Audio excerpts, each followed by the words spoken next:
Good morning प्यारे बच्चों।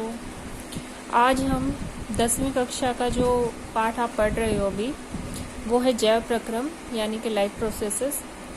उसका टॉपिक है 6.4 वहन यानी कि सर्कुलेशन, उसके बारे में पढ़ेंगे। तो इसमें सबसे पहला पार्ट है सर्कुलेशन इन ह्यूमन, मानव में वहन। वहन यानी कि हम बात कर रहे हैं रुधिर, रक्त की, कि जो ब्लड है, जो रक्त है, वो किस तरह से फ्लो होता है पूरे शरीर में। उससे पहले हमें ये पता करना ज़रूरी है कि जो ब्लड है, जो रुधिर है, उसका जो मेन कंपोनेंट है वो क्या है। उसका मेन कंपोनेंट है HB यानी कि हीमोग्लोबिन। तो एक जनरल टेस्ट है, आप के लिए क्रियाकलाप है ये। आप क्या करेंगे, फीमेल्स के लिए, मेल्स के लिए और किड्स के लिए, यानी कि नॉर्मल जो स्त्री, पुरुष और बच्चों में HB का जो लेवल है, एक सेट लेवल होता है ऑप्टिमम, वो कितना है आप ये पता करेंगे। ठीक है, अब हम बात करते हैं रुधिर की। रुधिर क्या करता है, भोजन का, ऑक्सीजन का और कुछ जो वर्ज्य पदार्थ होते हैं उनका परिवहन करने में, उनका वहन करने में सहायता करता है। रुधिर है क्या, रुधिर एक तरल संयोजी ऊतक है बेटा। ठीक है, इसके अंदर जो तरल भाग है वो होता है प्लाज्मा। ठीक है, इसमें कोशिकाएं जो होती हैं निलंबित होती हैं। ठीक है, अब हम बात करते हैं हमारा जो पंप है, यानी कि जो हमारा शरीर में रुधिर को एक जगह से दूसरी जगह लेकर जाता है, वो ऑर्गन, वो अंग कौन सा है, वो है आपका हृदय।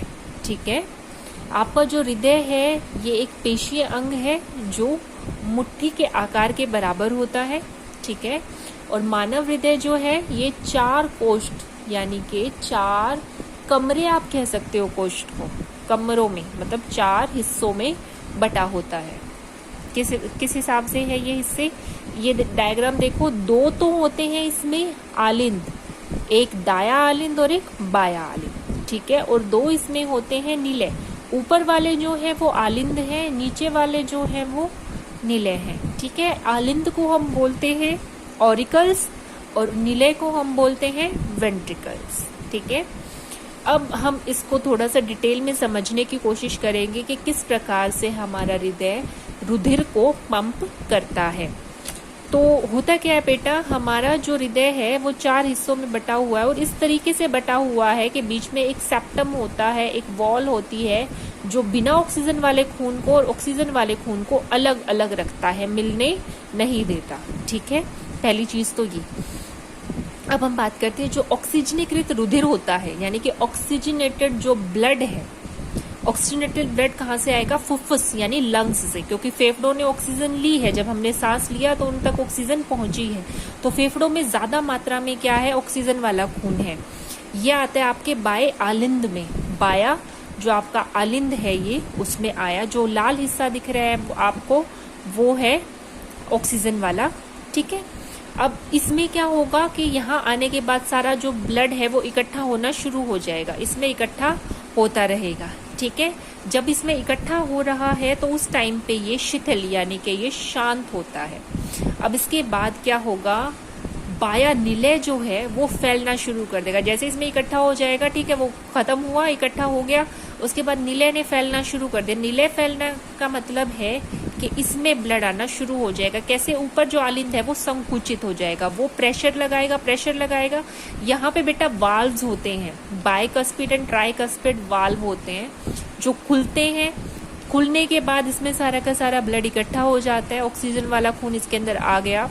अब जैसे ही इसका संकुचन पूरा हुआ तो इसमें सारा ब्लड भर जाता है। अब ये भी हो सकता है कि कोई कहे कि अब इसने इस वॉल को प्रेशर लगाना है इस ब्लड के ऊपर ताकि ये यहाँ से यहाँ जा सके, तो उस प्रेशर से ये ब्लड वापस भी तो जा सकता है। नहीं, यहाँ जो वाल्व होते हैं बेटा वो नीचे की तरफ, अंदर की तरफ खुलते हैं, जिसकी वजह से एक ही दिशा में रुधिर की गति होती है। ठीक है, वो नीचे की तरफ ही आएगा, ऊपर वापस इसमें आलिंद में नहीं जाएगा।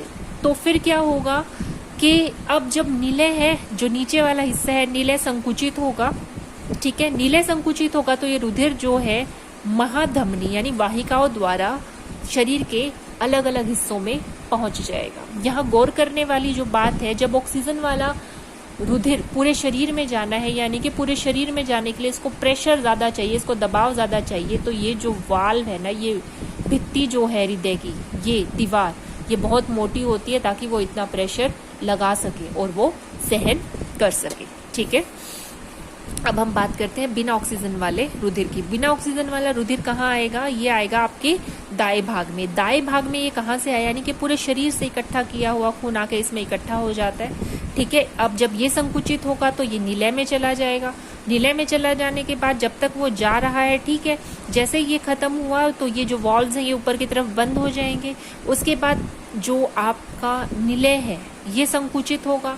निलय संकुचित होगा तो ये फुफ्फुस जो फेफड़े हैं आपके, उन तक ये ब्लड ले जाएगा। ठीक है, यानी कि यहाँ पे आपने देखा एक ही टाइम पे हृदय में दोनों तरह के खून, यानी कि ऑक्सीजनीकृत और बिना ऑक्सीजन वाला विऑक्सीजनीकृत जो रुधिर है, एक ही टाइम पे दोनों बराबर चल रहे हैं, दोनों का बराबर वहन हो रहा है।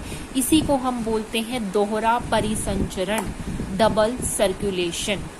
ठीक है, एक ही टाइम में हमारे हृदय में ऑक्सीजन वाला खून और बिना ऑक्सीजन वाला खून अपनी अपनी जगह, अपनी अपनी दिशाओं में जा रहे हैं। इसी को हम क्या बोलते हैं? दोहरा परिसंचरण। ठीक है, अब हम चलते हैं आगे की टॉपिक की तरफ। ये देखिए, इसी को अच्छे से एक्सप्लेन किया है कि 4 कोष्ठ हैं ऑक्सीजनेटेड और डीऑक्सीजनेटेड को अलग अलग रखने के लिए। ये सिर्फ पक्षी और स्तनधारियों में होते हैं क्योंकि इनको उच्च ऊर्जा की आवश्यकता होती है। इस तरह से 2 बार रुधिर जो है हृदय में आता है, इसी को बोलते हैं हम डबल सर्कुलेशन। अब हम बात करते हैं रक्तदाब की। रक्तदाब यानी कि जो वाहिकाओं की जो भित्ति होती है उनके विरुद्ध जो हमें प्रेशर फील होता है उसको हम क्या कहते हैं? रक्तदाब।